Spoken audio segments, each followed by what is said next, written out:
The following program is produced through the community television facilities of Saugus TV.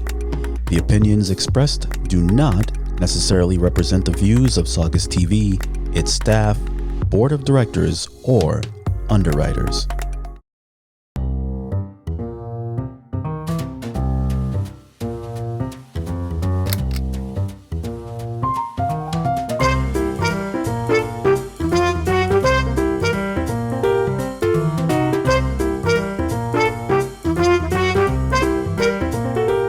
Hi everybody, welcome back to another episode of Know Your Town. As always, my name is Andrew Whitcomb, and as I've done with the last couple of episodes, I'm on a series of interviewing candidates for the 6th Congressional District.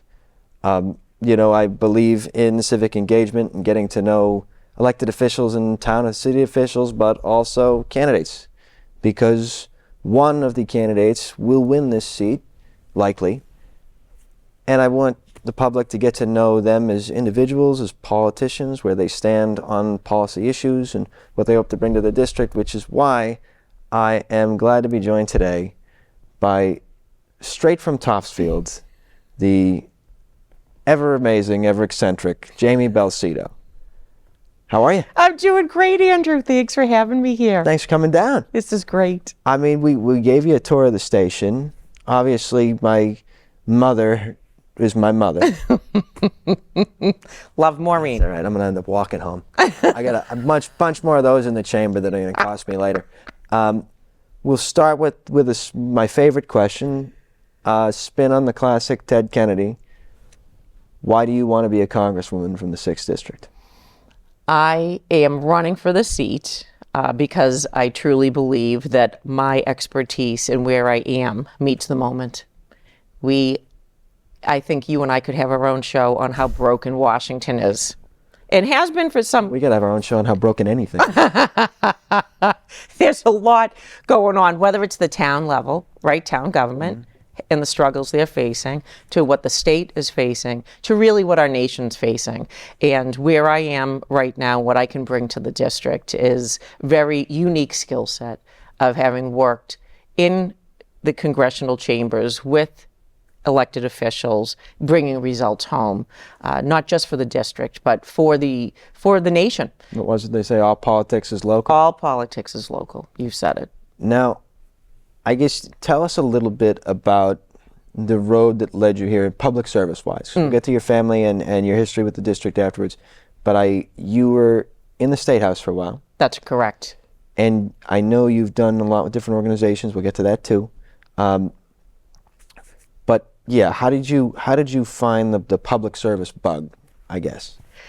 I appreciate the question. People need help, and that's kind of something that's always pulled on my heartstrings, is seeing someone, even if it was an elementary school, a new kid coming in from a new town and needing a friend. The school would always put me with the new person coming in, introduce, because I'm a little gregarious. You seem like you'd be a good tour guide. I feel like if I was starting at a new vocational school that had like 15 shops and tons of different, I think you're the one I'd pick. That'd be easy. I can bring people around. I'm a networker by nature, and I'm a connector, and I love seeing how people can come together, whether it's socially, community-wise, or even really what part of this job is going to be, bringing people together to work on policy that is going to take care of people.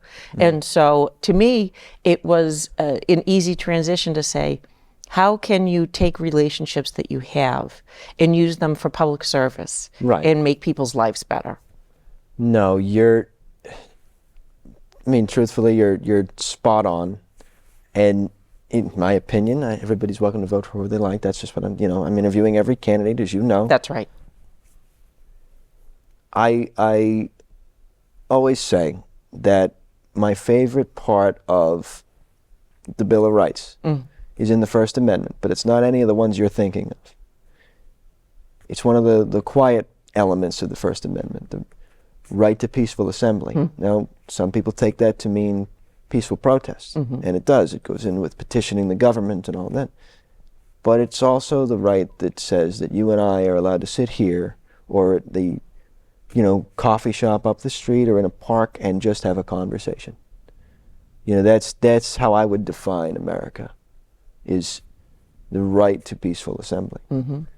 So when I talk about civic engagement and doing a show like this to get people informed and get to know their elected officials and their candidates, it always goes back to that for me. It's just, why don't you sit down and just talk to the guy? Every time there's been an issue in town that doesn't quite make sense to me, and I've said, call somebody, why did you guys decide it like this? It doesn't seem right. They walk me through it. And I don't always agree with the answer, but the journey makes sense. The logic and the decision 9 times out of 10 makes sense. And I thought, how many issues in this country could be solved if By a we just listened to what the other guy was saying when he made his decision? Mm-hmm. Mm-hmm. I really think that you're hitting at something that we, at least in my lens, over the past 30 years, that we've started to lose, and that is the ability to sit down and have conversations and not run to social media or to Facebook and start to cut people down. Yeah. The ability to pick up the phone still exists. Maybe it's a text, maybe it is an email, but being able to come together and say, why on the warrant did we vote this way, or why did Finance Committee decide to not fund this, or why at the federal level, why did you decide to cast a vote this way, instead of just assuming that it's better to get on Facebook and say what a terrible person that person is, or why I hate to use this word, and I say hate in an offhand way, but like, I hate that person, or just the extreme vitriol where we are right now is not helping civil discourse. So I appreciate the conversation here today. Right, and that's and you've worked in town government. We'll get to that next, I think. Yeah. I've seen it in Saugus. I've seen it locally on the North Shore. I've seen it in the district. The city council voted X, so obviously they hate the children. Right. Like, all right, can we don't have, you may not like the decision. We have to jump to, well, why do they hate the town? I'm like, you think they ran for selectmen for no money for a 2-year term for what is essentially a 40-hour-a-week job because they don't like it here? I'd like to see less of that. If we could just cut down on that stuff, I'd be a lot happier as a citizen, as a resident. I mean, what was your experience as a town meeting moderator in Topsfield and some of your other town work that you've done? You just made me think about our town meeting. Well, this past year, in 2025, in the meeting prior to that in 2024, 2 things came up. One, and I'm not sure if you've had this discussion on your show, was the MBTA communities. You know what? I was figuring you were going to say that. MBTA Community Act, yep. And so, of course, you have, like right now, our warrant already came out in Topsfield, as have in everyone's meeting in the town government system and at the city level as well, taking a look at where does there need to be, and I use this word and it scares people, override. Sometimes there needs to be overrides. Proposition 2.5 Prop overrides. 2.5. The cold dead hand of Barbara Anderson is what I call it. Barbara Anderson, the housewife from Marblehead that has impacted the state gravely. But it actually works, because if our town budget if the levy goes over 2.5%, we should be able to have a conversation about it. We should be able to do that. And it's letting folks know your taxes are going to increase more than 2.5%, and why. The town votes as a populace to raise the levy limit higher than it should be. That's right. Or than it's set, I suppose, so that the taxes can fund the operational budget of the town. That's right. And in a lot of cases, it's special overrides for a new school. Right. A new bill you're going to have to pay, and I'm going to use the Saugus numbers just because I know them. 78%, 75% of our new school is funded by the commercial taxpayers in town. I think, so it's probably 70% was commercial, 20% was maybe certain income, 10% was the residents spread out over 20 years. Right. We use the prop override for that. Yes, your taxes increased, but also we're getting a new school out of it for the next 50 years. That's why you put it to a town ballot. That's right. You know? Yeah, you're right about that, because you do have the open town meeting or representative town meeting, depending. We have representative, but is Topsfield open? We are OTM. So what, at an auditorium, anybody that wants to show up shows up? As long as they are a registered voter in the auditorium, and they can stand up and talk about why they don't agree.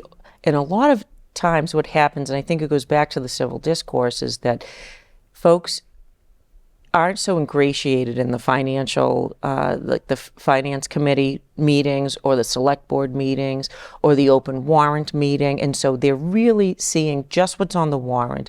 They're reading what's on, the residents of insert community here, back and forth. We have to cut X number of positions from the school system for X reason.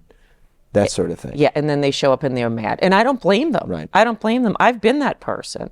And it's hard because you try to use transparency. You try to use shows like this to diffuse or educate and let folks know that, we are a commonwealth. We are a community. And there are reasons why, as you said, people who are select board members that are making all of $0 to $50, they end up going back into free cash. They're not doing this for their health. They are not. No, anyone that's doing it's detrimental to their health. Well, it's because it's stressful.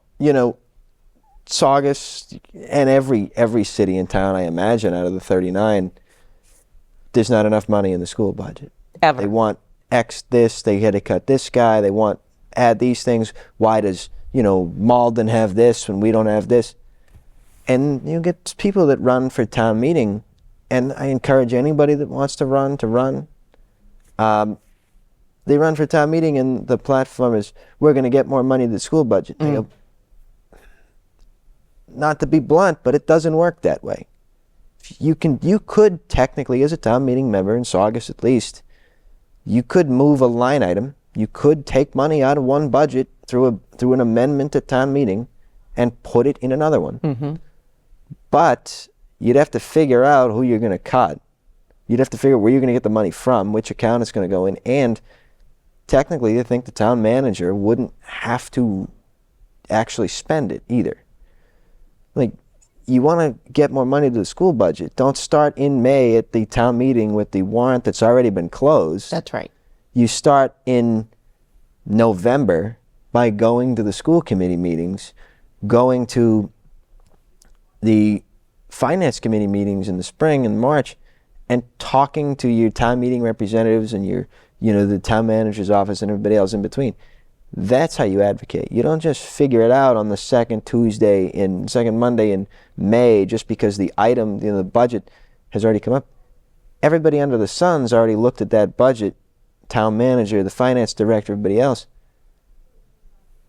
It's not like we're going to find $1 billion just sitting around because we forgot to use it, And the folks that get placed on, like my position as town moderator, I appoint finance committee. Yes. And I make sure that it's representative. Gender balance, I think, is important and brings different perspectives of parents who have children in the school, parents who had children in the school, seniors who are now living on a fixed income, and the reality of old Yankee Massachusetts is that we are fiscally conservative, and the towns are fiscally conservative. Absolutely. Right? So the choices that impact, and I call it death by 1,000 cuts, and it's the literal and figurative. We are cutting budgets to the bone, and I really take a look at this as a downstream from, if we even go back to when you were still a star in the sky and not here interviewing me today. When I was a star in the sky, when not just a star now. Yeah, well, you see, it's transcended from that to here. Here you are. People are going to think I have a giant ego. This is going to go great for me, Jamie. But you look at the federal government, and you take a look at the Reagan administration, and that's trickle-down economics. And now we're doing trickle-down cuts because the Department of Education funding, from public higher ed to public schools. I thought Trump got rid of that. Oh, and there's the other part of it, right? which she technically couldn't do anyway because that's an act of Congress. But what do I know? Go Well, ahead. hey, we can also go right ahead and move into international wars that we've not brought before Congress Yeah, either. no, that's true. The rule of law has been thrown out, and we do have 3 branches to check each other, but there's a lot of controversy these days. There's not enough votes in Congress for anybody at the moment. No, there is not. And we saw another Republican announce yesterday that they're leaving. But there is something there, Andrew, about the local, state, federal partnership, and we need folks who understand all of those parts and elements of government. And that's something that I can bring to this race, and something that I do see how to connect the dots. And we need someone fighting in the halls of Congress to bring that money back, because right now the two highest impacts on our town budgets are the schools.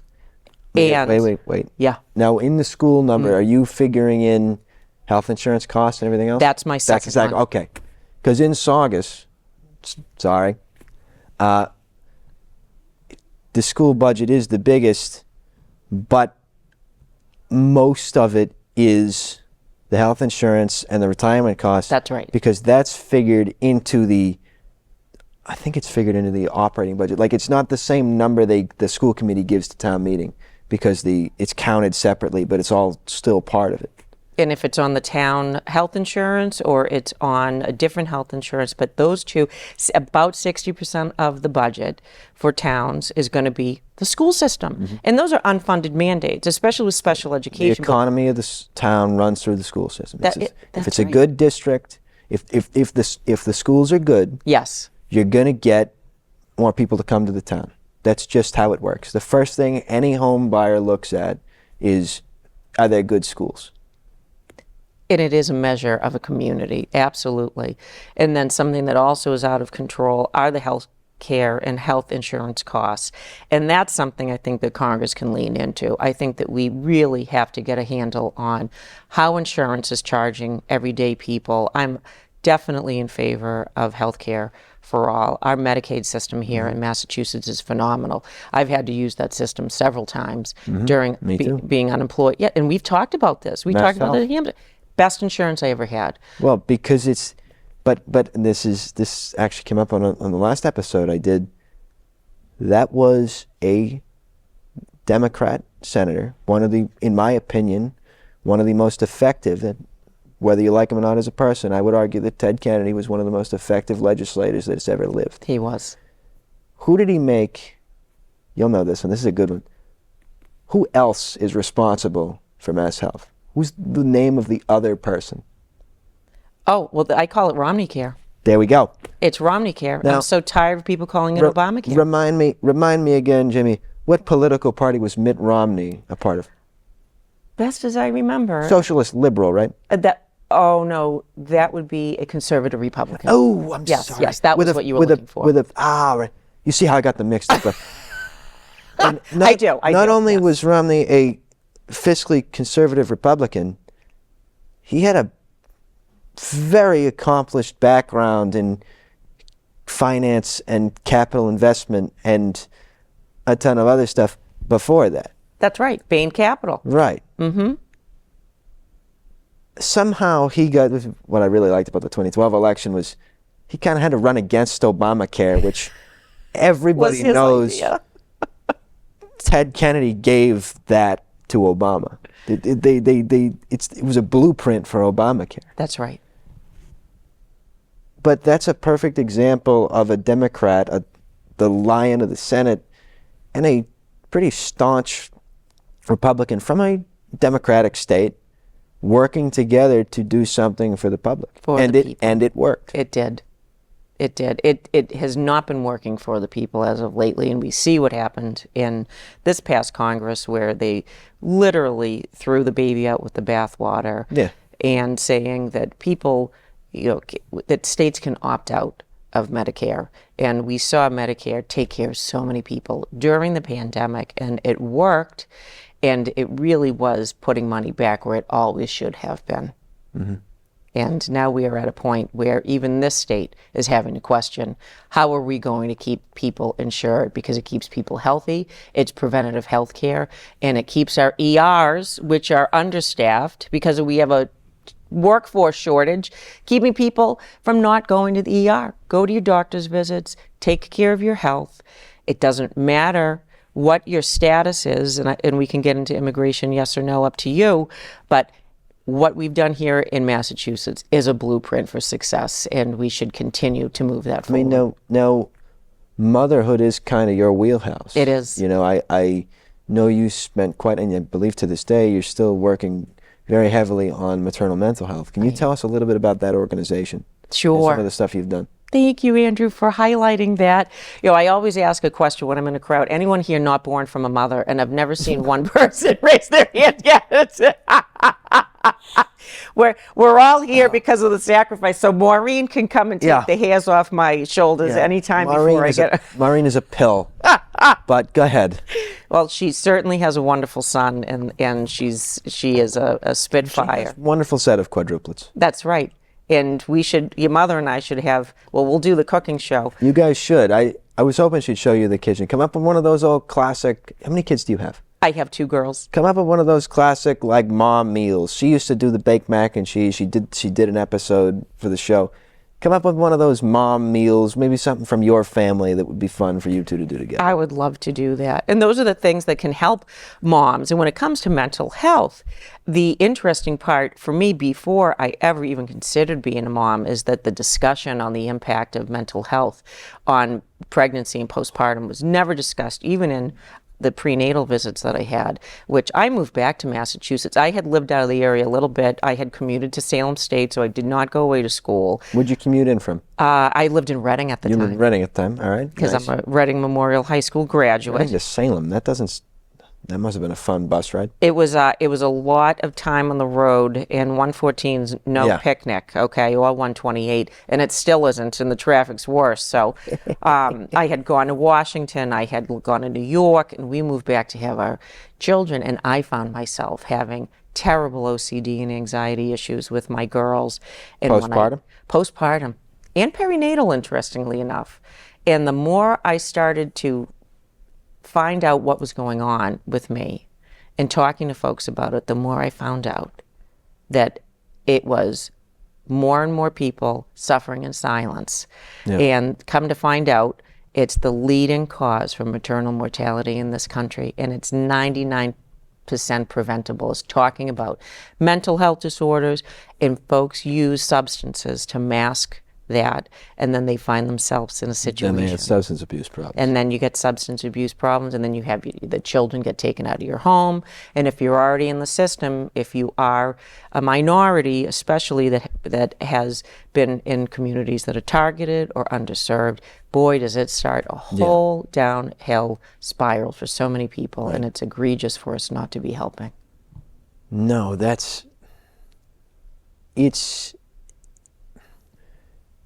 it's interesting, you know, there's politicians that run for office and they lose, and, you know, somebody has to win, somebody else to lose. Right. That's how the system works. And then they disappear. And there's some people that are always going to have that issue that matters to them. Whereas, you know, I don't want to put words in your mouth, but you always strike me when we talk. And, you know, we don't know each other that well. We've only had a few conversations. That whatever happens, you're still going to get up the next day and be that advocate for maternity mental health. Absolutely. It goes back to what we were talking about before. How do you serve the public? How do you take care of people? How can government work to take care of folks? So I met with my legislators when this happened to me initially. I met with Senator Joan Lovely, who was newly elected and my senator at that time, and I knew she was a mom of 3, and I knew she had gone to the same hospital I had my first. I had been very vocal about the need for support once I found out other women were suffering in silence like I had, and I'm white, married to a man, private insurance, live in a house, and all I could think to myself is, if this was my experience, right, not being able to obtain support, what does it mean for everyone else? So we went to the State House, started an advocacy day that just celebrated its 10th anniversary of the Fantastic. State House. Thank you. And I took that issue, and when I was in the State House, filed legislation that ended up being signed into law by Governor Healy. Two things I worked very hard on was pregnancy loss. Folks who have multiple losses and they want these children.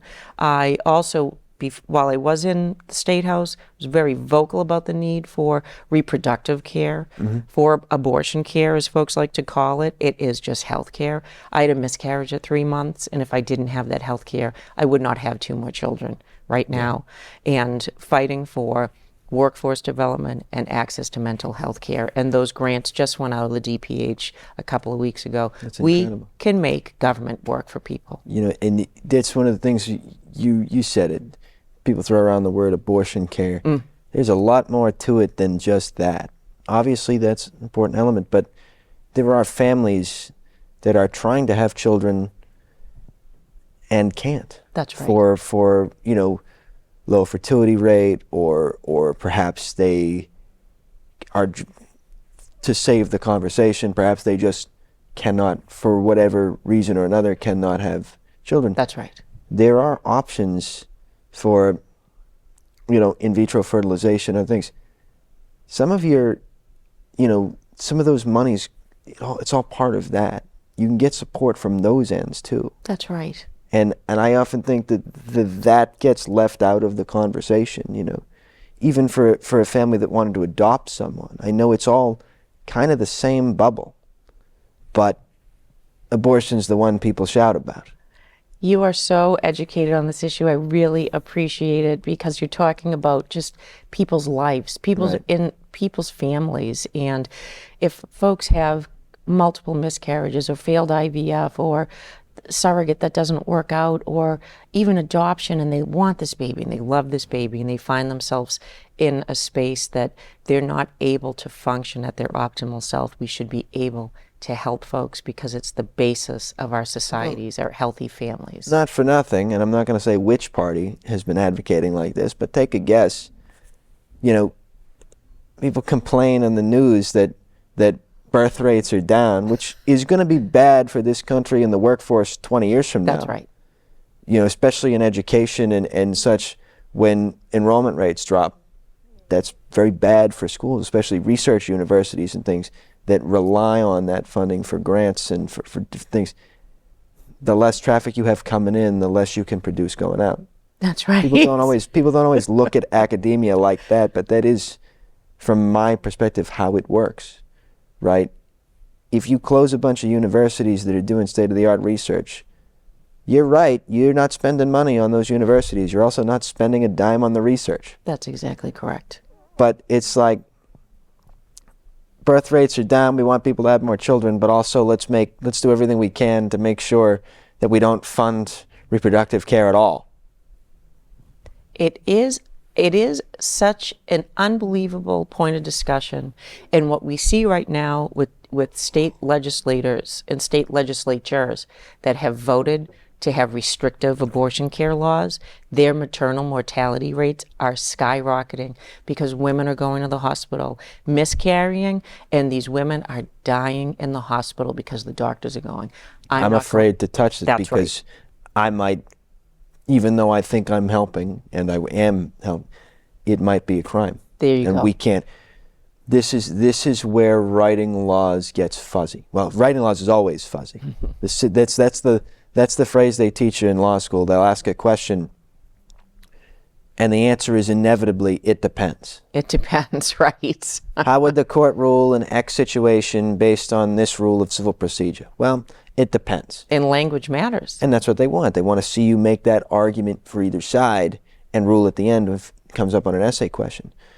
But take that same situation, and now you've got a doctor with a mother in an operating room going, something's wrong here, but legally we're not actually sure based on the number of weeks she's been pregnant, the stage we're in. I don't actually know what the doctor doesn't know what they can do right now, because if they pick wrong, the doctor loses their license. That's right. And going back to what you were saying about workforce shortage, we see states, and I'll use Nebraska as an example because I've worked with the Republican legislator there on these issues, and the amount of OBGYNs that have just left along with pediatricians, they don't even have the support to take care of families there because of the restrictive abortion care laws. But that makes it worse for the OR nurses, for the other people in the hospital, because you've already, you've got a certain number of beds. Just because you cut down on some nurses or some staff, the number of beds isn't going to change, especially if people need them for, whatever medical emergency or not. So now you've got nurses and doctors and physicians and aides that were already working 10-hour shifts 4 days a week. Now they've got 1.5 times the patients they already had.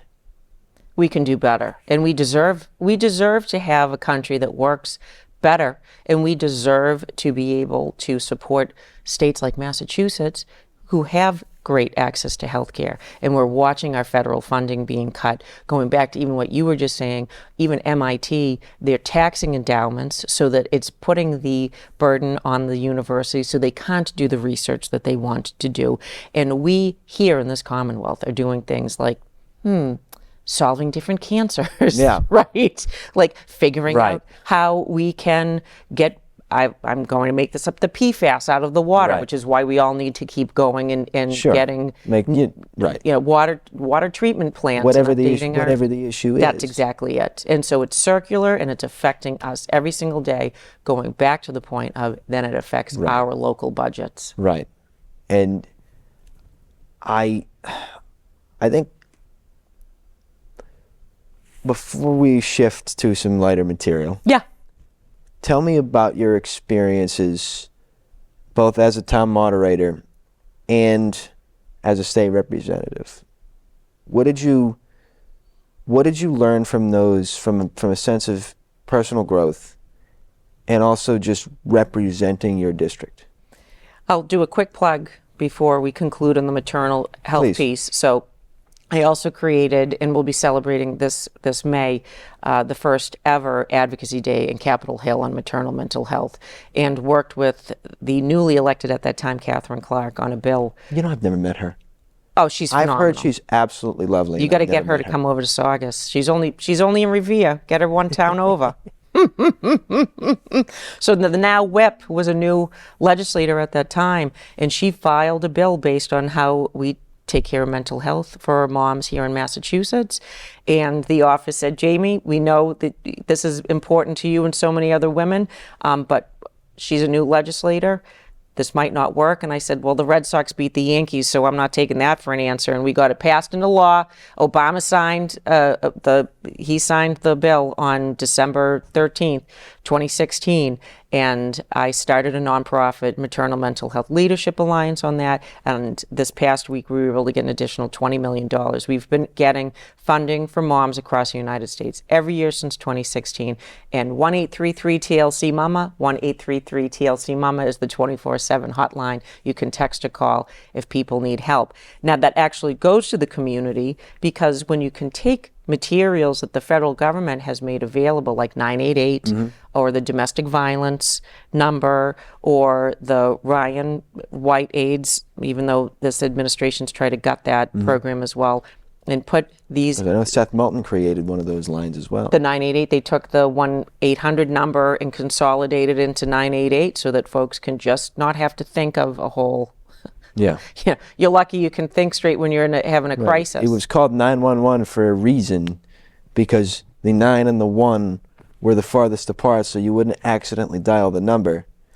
But also because it was just easy to remember. That's right. And those are things that people can remember in times of crisis, and we all deserve to have access to these programs. Thank you for pointing that out. And as town moderator, making sure that resources that are available to our communities are in our town halls, and really being able to be part of the process to see that our finance committee, of which I get to appoint, I'm very honored to have that privilege, are there for the right reasons. They're there for the community. Our select board, you see the hours of deliberation, and these are friends, Right. as well as my elected officials. And you see the painstaking sacrifice that is made. The farther you go down into government, the harder it becomes. Even our planning boards and our zoning boards right now. I've avoided talking to somebody from the planning board and the zoning board just because I know how dense it is, and I know what's going on there with 40Bs and the MBTA Communities Act, and I will eventually do it. I really don't have the energy right now. And I bet you they don't either. Right. It's tough for them too. And then in the state house, you really take a look at all of your communities. No community is the same. Even sometimes one neighborhood's completely different than another neighborhood. And everyone has needs, whether it is access to water for where I live in Topsfield. It is the Ipswich River watershed that 17 communities get their water from, and it's one of the 10 most endangered water sources in the country.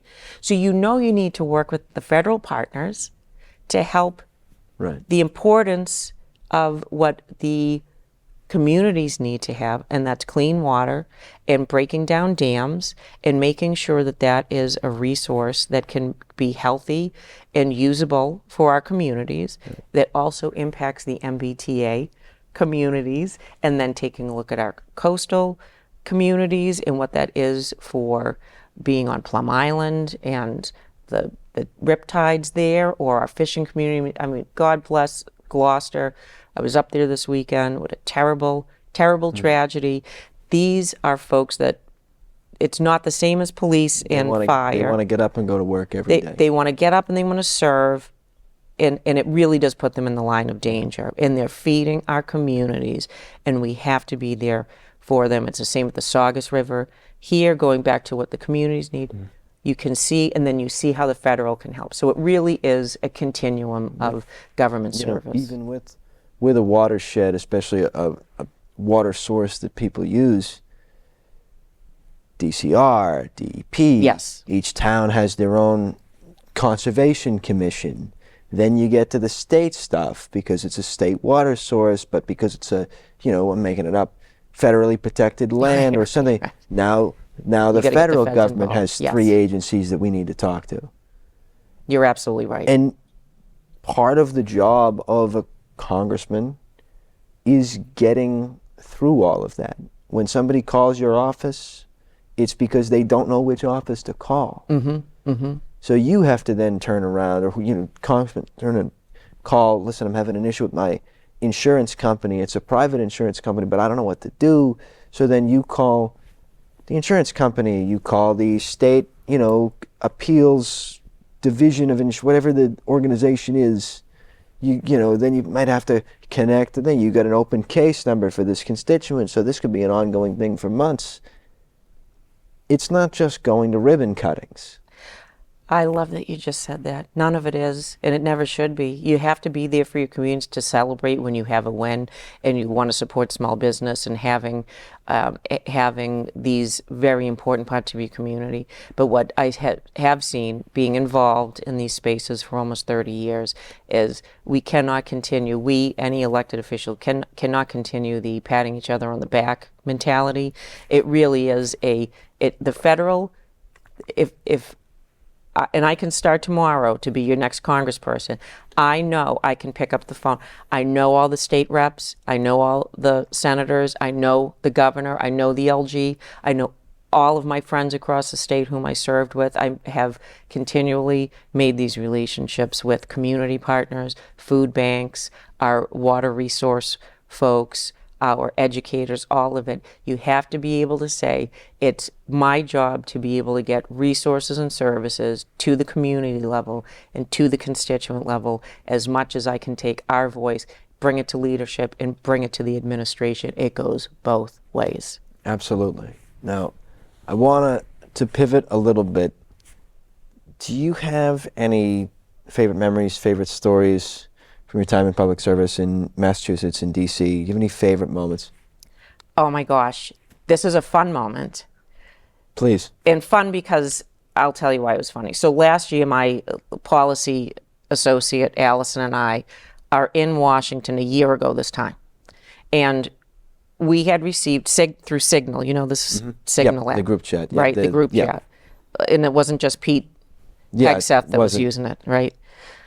So we started using it, and the administration started putting in their what I call Doge bags to start, scrapping everything out of the government and, using Control F. Like I'm in an office. All right, I'll go back to the same day. I'm in one of the Senate offices of West Virginia.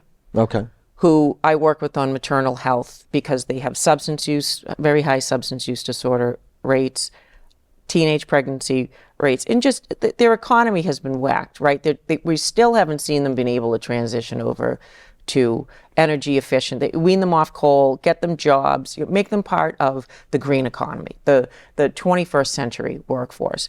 So we're in there, and we hear from someone in the office that the coal mining repository for individuals that have black lung were not receiving their payments.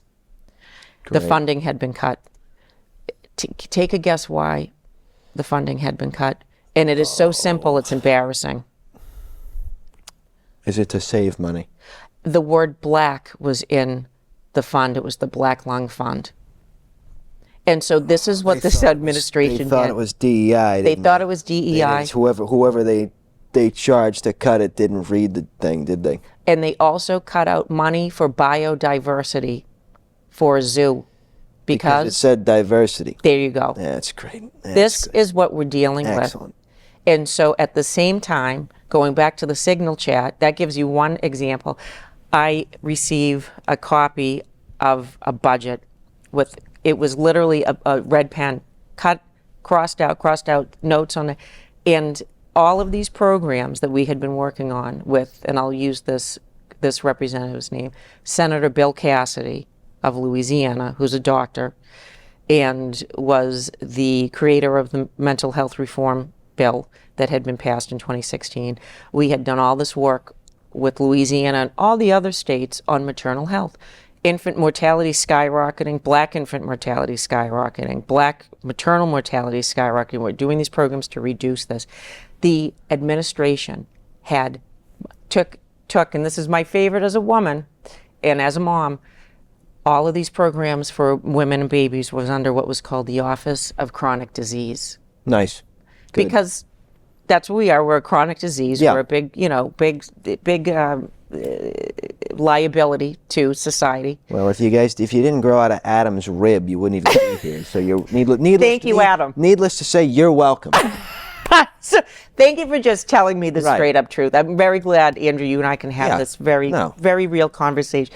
So they had X'd out and taken out all of these programs, put the baby on the back, sudden infant death syndrome, infant mortality, maternal mortality, you name it. So I see Bill Cassidy, and I'm in a suit like this, bright pink.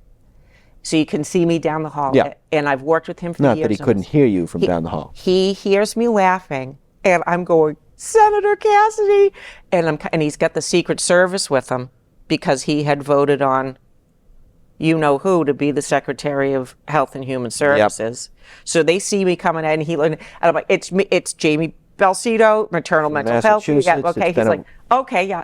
And I said, did you know that the president he just came out with this budget, and we saw, and he's X'd out all these? Well, that's not supposed to happen. I said, well, it is. They handed me the sheet. I see the red pen. Here it is, right here. Remember that thing we built 10 years ago? 10 years it's ago. gone. Gonzo.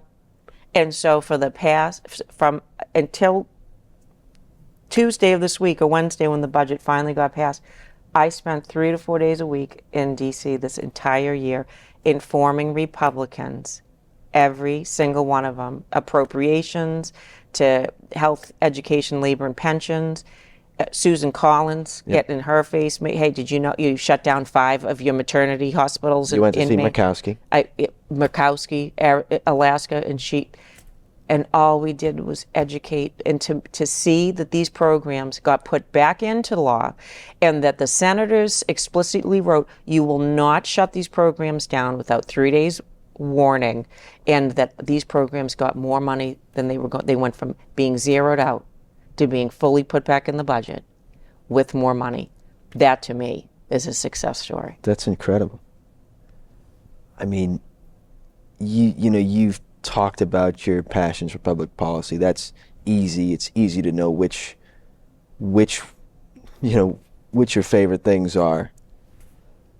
So your time on the campaign trail, bouncing around the 39 towns, and this is not. Towns. I think it is. It is. It's and crazy to think of it like that. It's not easy to get around the North Shore either, is it? Yeah, I pretty much have to drive, and that's terrible. Yeah, you really do. But from Saugus to the New Hampshire border, I think it is. No, you're absolutely right. Amesbury. Yep. Newburyport. What are you hearing from residents? Has anything really surprised you? Well, what surprised me, what I understand the pain point is, people feel so apathetic to what the government can do. And at the flip side of that is people are out protesting, all of it, right? But they don't feel as if their voices are being heard at all, especially when it comes to ICE or the Epstein files or anything, right? I mean, the guy that is acting as the president of our United States right now is literally talking about, as of 2 days ago, how he won the popular election in 2016 or 2020 rather. Nice. Both of them. I missed that one. Deleting Twitter was the best thing I ever did, because now I just focus on law school and I don't read the news. I love that you're going to be a lawyer, because we need someone like you. I'm not sure I do, but I'm glad I got your vote of confidence. I'm feeling it. I look forward to being in your seat interviewing you in a few years to see what you're doing. But people feel that their voices aren't being heard, and they're getting whacked by the utility bills, they're getting whacked by the food bills, they're getting whacked with increases in taxes. And it's not on purpose, right? Like, it goes back to what we were just talking about. But nobody knows who to yell at to literally yell there just to get it off their chest. And it's the federal government's failure on so many points. And on both sides, I'm not saying that it's just a GOP thing, although the GOP has decimated our country right now. They are holding the bag. They're holding the flaming bag. Like that budget the other day, just on labor HHS, was 1.2 trillion, not a B, but a T. Yeah. A T. It was the first time I really saw that. I'm like, I don't even know what that means. It's so overwhelming. But the fact of the matter is that we've lost the people in the discussion, and so people aren't sure if their voice matters anymore. And I hope that doesn't affect the fact that people need to use their power, a superpower we have here in this country, and that's the ability to vote. Absolutely. I mean, I will say here's my suggestion, future Congresswoman Belsito. Yes. In Australia, they put hot dog carts outside of all the major polling places. I love this. It gets better. Okay. You know how you get the sticker that says you voted? Free hot dog with the sticker. Oh. You show it to the guy, free hot dog. This government pays, is it either Australia or New Zealand? It's one of them. All the major polling places get a sausage cart, and everybody that votes gets a free sausage. Well, I am sure we could find Costco's losing money on that $1.30. I think that's right. We get together with the Costco people, because they already do it in bulk. Right. We bring hot dogs, $1.25. Every single person that votes gets a Costco hot dog. Well, I promise you this. I get into Congress, and I will form the informal committee on giving out hot dogs on voting day. Diced onions? Okay. I think we can take a look at condiments. Absolutely. And there's some really great condiment vendors that are local, so I think they'd be in on it as well. Excellent. Perfect. Right here, I made the commitment. There we go. Good. Election over. I've solved democracy. See, this is it. It takes a conversation, like you said in the very beginning. Now, you said you had a couple of kids. Tell me about your family history in the district in Massachusetts. What's it like raising, you said 2 girls? 2 girls, yes. Can I ask their ages? Sure, 16. One just turned 16 last week, and 13. 16 and 13. So that's, 16-year-old's got to be thinking about college. 13-year-old's got to be thinking about how much she doesn't like her mother. It's a little bit of both. Yeah. I knew this. That's all right, though. No, you're hitting the nail on the head. Fun one. Yeah. What's been that for you to have your children watch you as an advocate, but more so as a member of this district, as a member of the community? Do you have any stories? I'll throw out one from my childhood. Taking the kids to Salem Willows was what we used to do, that sort of thing. Do you have any of those moments? Oh my gosh. You have a bunch, but do you have a particular favorite that kind of says, this is what the district means to me? Absolutely. Thank you for asking. And the Willows is one of my favorite places.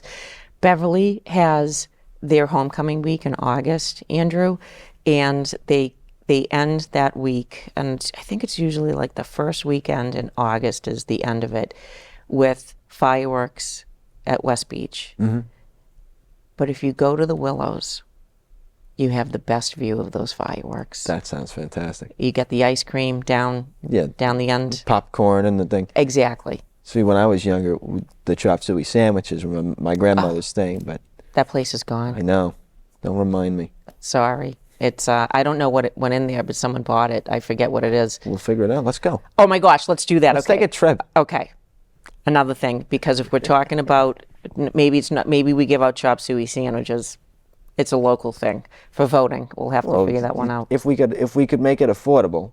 This is true. Roast beef 3-ways. Okay. Yes. No. But going back to the Willows, that's a great place. There's and my girls and I go almost every year. The beaches. To me, the beaches and the waterways, right? Saugus has got you can go right out into the Atlantic from here. Used to have a huge lobster fleet in Saugus. I think we still do. The boats that leave at 4 a.m. Yes, right? We have a community that works in the ocean. We have communities that live on the ocean. And castles at Revere Beach, the fishermen in Gloucester. Now Revere's not in that district, but still. They're our neighbors. Right? The fishermen in Gloucester.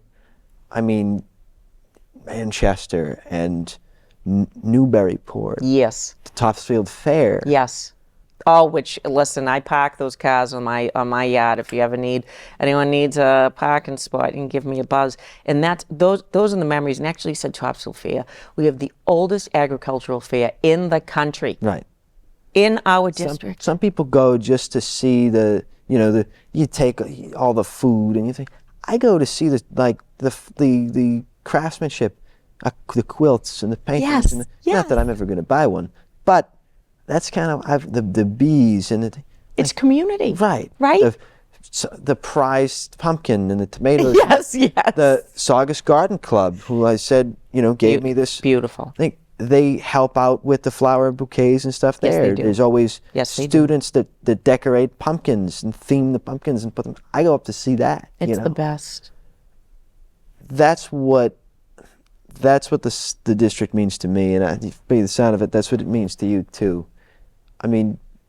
You have been around this community a while. I think it's fair to say, based on what you've told me today. I was born. My first home was in Wakefield. I grew up in Reading. I went to high school in Wakefield. Oh, did you go to the Vogue? I did. Oh, we taught. Yeah. So my daughter's at Essex Tech. That's right. Right. It's the best. Well, it's so much fun. She loves it. I love that you went to the Vogue. That's another area that we have to be making sure that people have opportunity and to grow this area of education. It's hands-on. Right. You got a great education and you learned a skill. Not everybody's going to want to go to college, though, and that's the point. That's why vocational education is important. I was in the business technology shop. Most of the people I went to school with, they all knew they were going to college. But the students that were in plumbing, electrical, that's right, auto body, so maybe some of them went to technical colleges, but a good chunk of them went and found apprenticeships, went and did. That's right. I think some of them started their own companies. A lot of those students, some of them are married now. Mm-hmm. They're the same age. I'm like, you guys are in such a different place. Some of them have had children because they're successful, we'll say entrepreneurs or contractors, whatever. They're in a place where they can do that. I'm very far off from that position, but one thing at a time. I got to finish my degrees, but that's my point. Is some people are going to take the path that works for them, and I think when it comes to education, you have to be sure to point out how many different paths there are.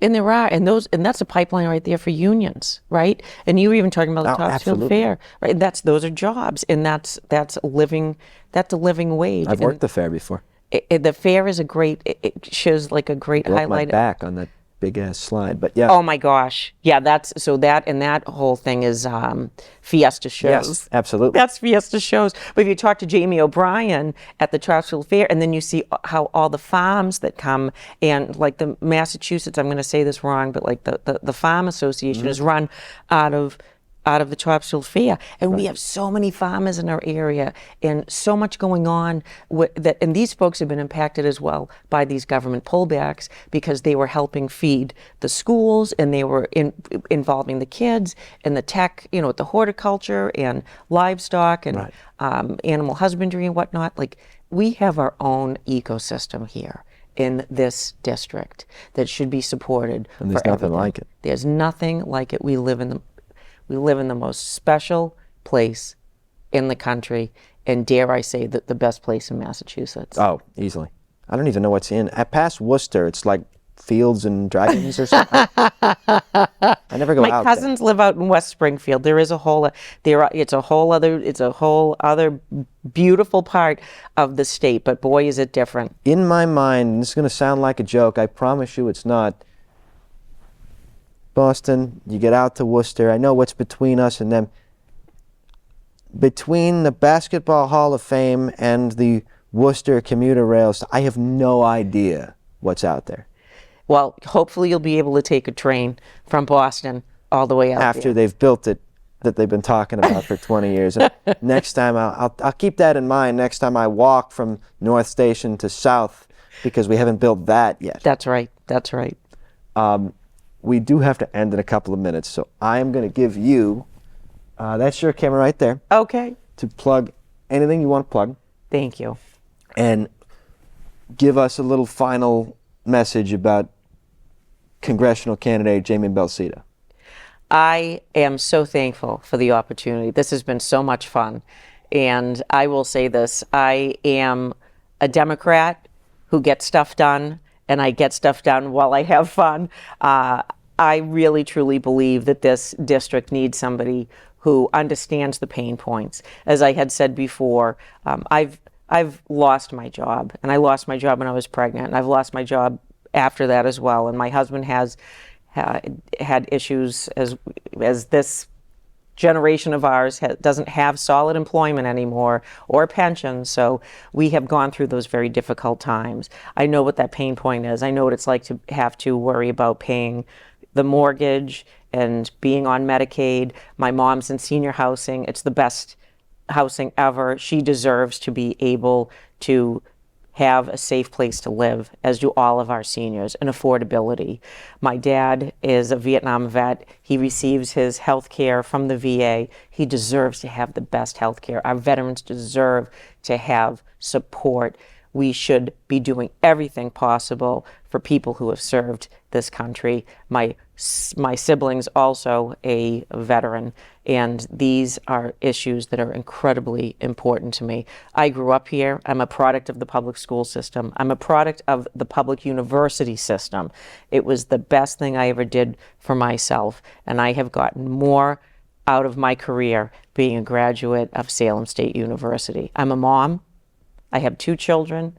Part of what I'm concerned about is how different this country looks for them at their age, and we're going backwards. They have less rights than I did at their age, and we are not going to allow our democracy to be hijacked by a handful of people who are just looking to take away our rights. I am here for this community. I'm here for Saugus. I'm here for all 39 communities. I'm a hard worker. I have the elbows, the accent, and the background to do this job, and I commit to you that I will not be just coming here every 2 years for your vote, but that I will be part of your community, because I'm already a part of it, and I love this place, and I commit to being a representative for your voice in Congress. Thank you.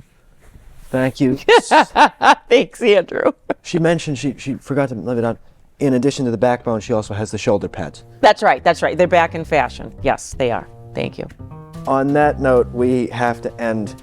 I'd like to extend an invitation to all of the 6 congressional district candidates to come and sit down with me, just as Jamie has today. Please reach out at sctvgeneralmail@gmail.com. My name is Andrew Whitcomb. She's Jamie Belsito, candidate for the 6th Congressional District. I'd like to thank my mother for helping me with this show as always. I'd like to thank all of our mothers for putting up with us. I'd like to thank John and Michelle and Anthony and Clark and everybody else in the control room, the SCTV studio, for helping us do this show. Thank you all very much. Tune in next time on Know Your Town.